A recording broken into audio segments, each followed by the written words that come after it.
Hello and welcome to Universal Studios in California, and we are going to have a look through Springfield. Now, we've already done this at the one in Florida, so it'll be playing Spot the Difference in a different upload, but for this one, we are solely focusing on everything that this park has to offer. Now, if you're a fan of any of the characters, they've got Easter eggs dotted all around this area. This area feels quite nice and large, nice and spacious in the middle, and it also links you through to the next land, going down a load of escalators. Yes, there is a thing in this theme park. It's on 2 tiers, and you also keep walking in a straight line. It takes you to another zone, which is the big Universal sort of Studios backlot tour, which again you have to go down an escalator for, or a load of flight of stairs. So each zone in this theme park is really nice sizes. They're really nicely spread out, but you can see you've got all of the beer gardens, you've got the Duff beer, and you can see everything else that is located around.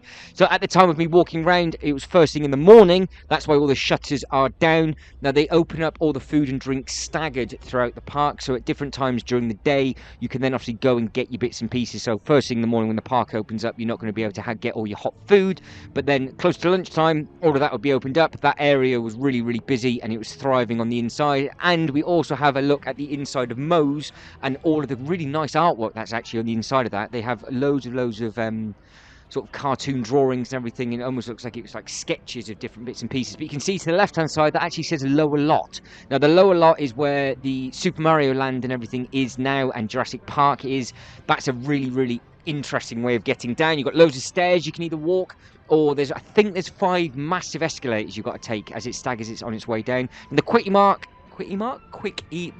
E-Mart, there we go, that's a new word for it, that has that's opened up, and it's now a nice shop. Now this is a completely different size and shape to the other one. Like I said, that we will be doing a comparison video of the two. Lots of different clothing you can get in this one. You've got everything related to obviously the Simpsons, because that's where we're at, and there will be 1 or 2 bits and pieces from the Universal Studios banner itself.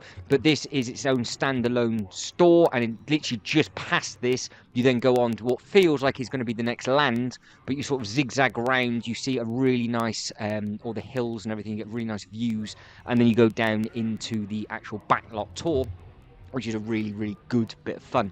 Nice hoodies, nice vest tops. You've got all the different t-shirts from every single character, and obviously you've got the Duff shirts and things as well. And you can see it says Body by Duff, and then you've got all like the drinks bits in the middle. So if you're a fan of the Simpsons, this is definitely a place for you to walk around, have a look, and you can buy all your merchandise from. But again, like everywhere at Universal, if you forget to pick something up, or it's just really busy when you come back, if you are associated with it or staying in an affiliated hotel, they will have a selective line at that hotel, but they also have the big Universal Studios shops on the way out, and they've also got it at City Walk as well, so you'll be able to pick it back up in multiple of places. But this store obviously only sells, or majority sells, just the Simpsons bits and pieces. So moving on, you can see you've got the Simpsons the ride, which I'm not going to lie, I was not a massive fan of at the one at Park in Florida, so I did not bother going on this one. Now the upper lot where we are currently, which we will be getting a better view of in a second as we start to pan round, it's more motion simulator based bits and pieces, and you do have the smaller roller coaster from the Harry Potter section. Now the lower lot is where your thrill seeking rides are. So if you are a big fan of either log flumes or roller coasters, you've got the Mummy roller coaster, which is a short but quick roller coaster, and then you have got a nice log flume which has really good animatronics because it has all been refurbed. And then you've also got the brand new Super Mario World. Now the Super Mario World is leaps and bounds ahead with regards to technology than a lot of the stuff is up here.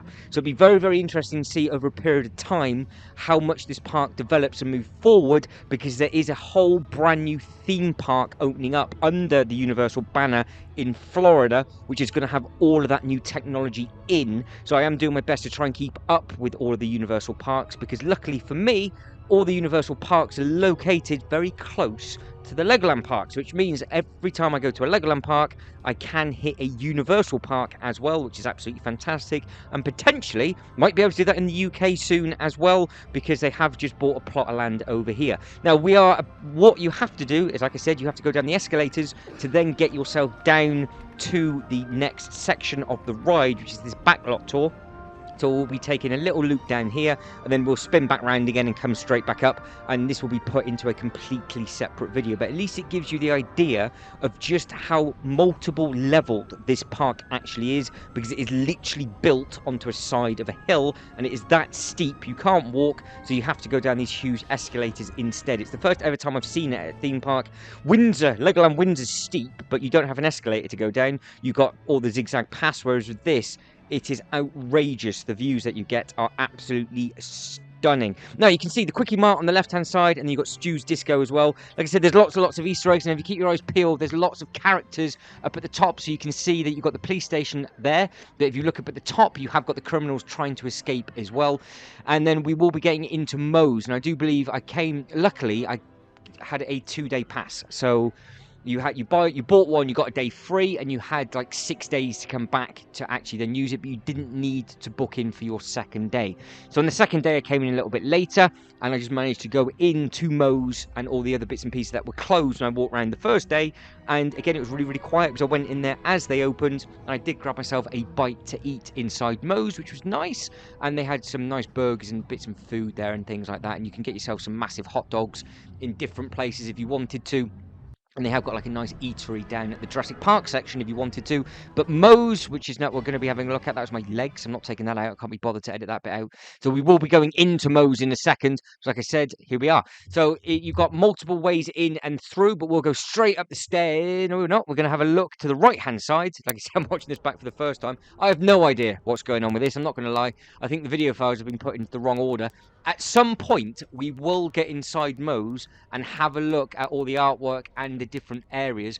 Now, with Moe's, you have got the pool table, you've got the bar, and you've got all the other little bits and pieces like that, which is really, really smart.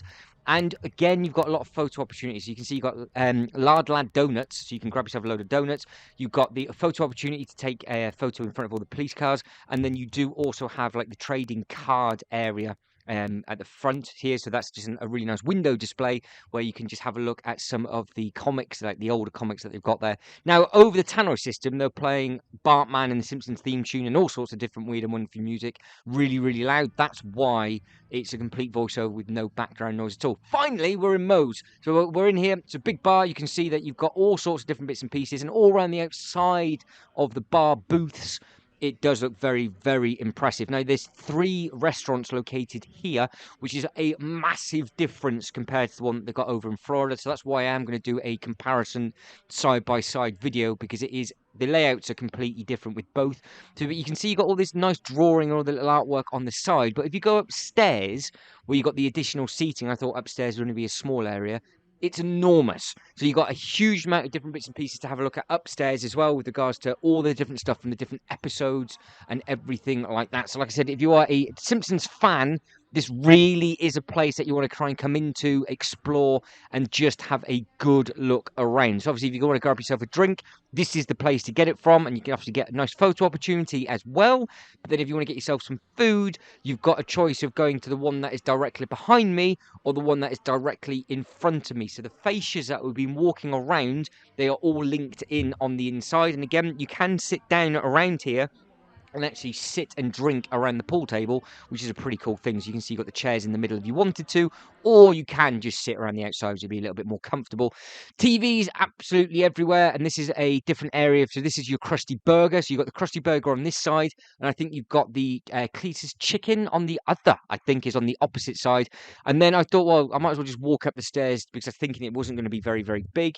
And I was shocked by how large it is up here. So we have just walked up a load of flight of stairs, and it just keeps going and going and going. So can you imagine how busy this place is going to be when it is peak time? It would be ridiculous how busy this place is. So now we're going up the stairs. Like I said, I am miles away with this video, but I'm not taking anything out. So that was the downstairs seating area, which didn't look like too much.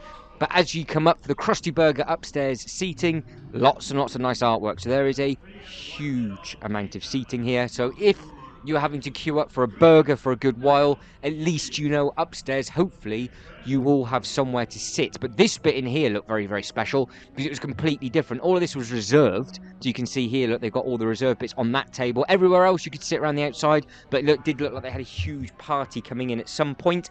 And then you've got all of the different artwork and just different bits and pieces from the TV show dotted all around the outside. So potentially some of these are going to be like prints of original drawings and things like that.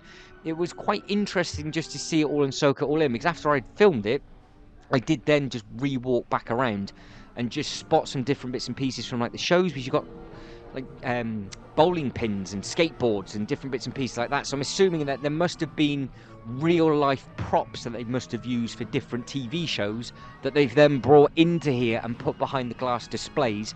And like I said, it keeps going. There's lots and lots of different bits and pieces to have a look at, but you can see how they've got all of the bigger puppets like hanging off the walls and in the big sort of window frames. It was a really cool place, to be honest, and I thought, oh, well, that'd be it. And then as you go around the next corner, it just keeps going, and it's just madness how they can fit so much in with so much space. And again, you can see all the people that are walking around. They're not eating, they're doing what I'm doing. They're just filming stuff, taking loads of photos, because there is stuff up and around everywhere. But this is the time to do it, because obviously you're not going to be walking around and taking a load of photos and filming when everybody's eating. But if you can get in here just as it opens, it's a very, very nice atmosphere when you can just soak it in. Everybody's just talking to each other, and you can, people wearing like all the Simpsons t-shirts and going, oh, I recognise that from that show and that from that episode and so on. Like this, I have no idea what that's related to. It looked absolutely terrifying, but I didn't even spot it. But it is over the tills where you buy different bits and pieces. So if you were to just look up when you're ordering food, that is what is over your head. But I don't recognise that from one of the shows. That's Spider Pig, so I'm assuming that might be from the movie. I don't know if Spider Pig was involved in any of the episodes, but again, let me know if you know, because I haven't watched The Simpsons for a long, long time now. But guys, I am slowly running out of time. So if you can like this video and subscribe to the channel, that'd be absolutely fantastic. Feedback below if you've been to this area of the park before, and let me know what you thought. But as always, thank you very much for watching. You lot take care, and I'll catch you next one. Ta-da.